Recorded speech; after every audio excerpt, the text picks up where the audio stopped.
What's up, y'all? I've got chapter 43 here of book 1 of the Royal Ranger series, A New Beginning. We're going to get into it. In the late afternoon, the slave party finally arrived. As Will had predicted, the captives trudged wearily along the middle of the road, their hands bound in front of them, and a heavy rope linking them together tied round their necks. There were 6 of them, and they all looked dispirited and dejected. Rule and 2 of his men rode on small ponies, chivying the captives along, urging them to move faster. Will recognized Rule and the cloaked man who had been with him when they had abducted Violet. The storyman was recognizable as the third of those riding. The blue cloak, wide hat, and red shoes marked him out. In addition to those 3, there were 6 other men in the party. As the party passed close to where Will and Maddie were concealed in the long grass by the cliff's edge, they could hear the tinkling bells on the storyman's shoes carrying to them on the slight breeze. Violet and the other captives looked thoroughly cowed. Will noticed that they cringed away whenever the storyman rode close to them. Once he heard the blue-cloaked figure laugh as the other girl in the party, whom Will took to be Carrie Clover from Danvers Crossing, flinched away from him with a frightened cry. Will's lips set in a tight line. The other men in the slaving party were heavily armed, with an assortment of spears, clubs, and axes, and 2 had swords thrust through their belts. They were a hard-bitten lot, bearded and unkempt, and dressed in rough leather and wool. Each of them had a short, knotted length of rope, which they used to urge the captives on to greater speed. 9 of them, Will whispered, and at least 2 more in the camp, Maddie said. And there'll be more still in the ship's crew when it arrives, at least another half-dozen. Maddie chewed her lip thoughtfully. The odds were tilting a little too far in the enemy's favor, she thought. Consequently, she was surprised by Will's next comment. The good news is, we have more than enough arrows, he said grimly. Rule and the other 2 horsemen dismounted to lead the way down the cliff path.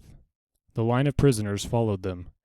It was obviously difficult going with their hands tied, and with the heavy rope linking them.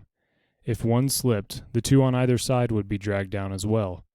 They struggled awkwardly down the rough track. The other men brought up the rear. The track was too narrow to allow them to walk beside their prisoners. At least it meant they couldn't beat the children with the knotted ropes.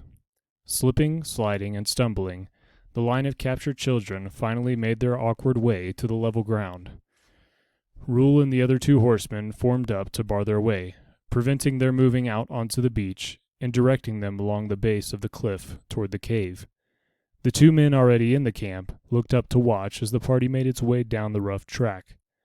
Maddie was interested to see that nobody else emerged from the tents. It would appear that the gang so far totaled 11 men. The man who had been tending the fire took a large key ring from one of the posts supporting the open-sided tent. Picking up a heavy club that was leaning against the table, he began to walk in a leisurely manner over to the cave door. "Get a move on, Donald," Rule shouted roughly. "We haven't got all day." "And welcome back to you too, Master Rule," the man replied in a bad-tempered tone. Nonetheless, Maddie noted that he quickened his pace. The new arrivals milled uncertainly by the barred gate to the cave, not sure what was to happen next. Will could see now that the rope joining them passed through metal rings on heavy boiled leather collars, each one fastened with an individual lock. The man with the keys unlocked the barred gate. Apparently, someone inside the cave made an attempt to come out, because he snarled and prodded with the club into the darkness. Satisfied that the cave's inhabitants were settled, he then turned to the first prisoner in line and unshackled the collar, prodding the boy with his club to drive him into the cave. Rule watched as the man called Donald repeated the process for the next 2 prisoners. Then, satisfied that things were moving smoothly, Rule moved to the eating enclosure, tying his horse to one of the uprights, and glaring at the other man who had been in the camp, and who now stood staring vacantly at his leader. "Bring me a drink, curse you, Thomas," Rule snarled. "I've been in the saddle all day." "Not a lot of love lost between them," Will murmured, as the man hurried to fetch Rule a dark jug and several tankards. Rule poured a large measure and drank deeply, sighing with satisfaction as he finished. The storyman and the other rider dismounted and joined him. In the hierarchy of the gang, the 3 of them were obviously on the top rank. Rule was the undisputed leader, and the story man and the cloaked man were his lieutenants. The others were simply the rank and file. Rule and his two cohorts relaxed and drank, laughing from time to time as they talked, while Donald and the other men shoved and cursed at the children, forcing them into the cave. "Must be getting crowded in there," Matty ventured. Will glanced sidelong at her. 10 prisoners in all, you said, she continued. You'd need a pretty big cave to keep them all comfortable, and most caves tend to be small. The last prisoner was shoved roughly into the cave, and then the barred door was slammed shut behind them and locked. From their vantage point on the cliff top, they could hear the rattle of the heavy key. One of the 3 who had been guarding the prisoners en route to the cove gathered up the heavy rope and leather collars. The man with the keys, Donald, returned to the central area of the camp, replacing the big key ring on the post whence he had taken it. "Get some food ready," Rule ordered. "We've been traveling all day." Obviously, Donald and the other man, Thomas, were detailed to look after the menial work around the campsite. Will filed that information away. If it came to a fight, they could be left till last.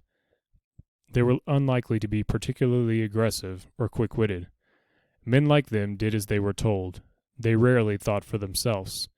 And, from what Will had seen of Rule so far, he seemed to be a man who would discourage individual thinking among his subordinates. The camp settled into what seemed its normal routine. Around 7 in the evening, the man Rule had called Thomas took food and water to the cave. Donald accompanied him, unlocking the barred door and making sure none of the occupants tried to escape. The tide had turned and was beginning to run in once more, creeping slowly up the beach and covering the wide expanse of rippled sand that had been exposed by the low tide. Matty and Will remained watching until the bearded ranger touched her shoulder and jerked a thumb back toward the small stand of trees where they had left the horses. "Looks like they've settled in for the night. We might as well get some rest ourselves. We'll come back before dawn and figure a way out to get the kids." "Just us? Against 11 men?" Matty asked. Will gave her a long grave look, then nodded. "Just us. Against 11 men." They crept back to the copse of trees, although there was really no need for stealth. The slavers were all asleep in their tents, and the beach was at least 20 meters lower than the ground on which they stood. They watered the horses and unsaddled them. Then they had a cold meal of dried beef, fruit, and flatbread. Matty lifted the battered old coffee pot and raised an eyebrow at Will, but he shook his head. "No fire," he said briefly.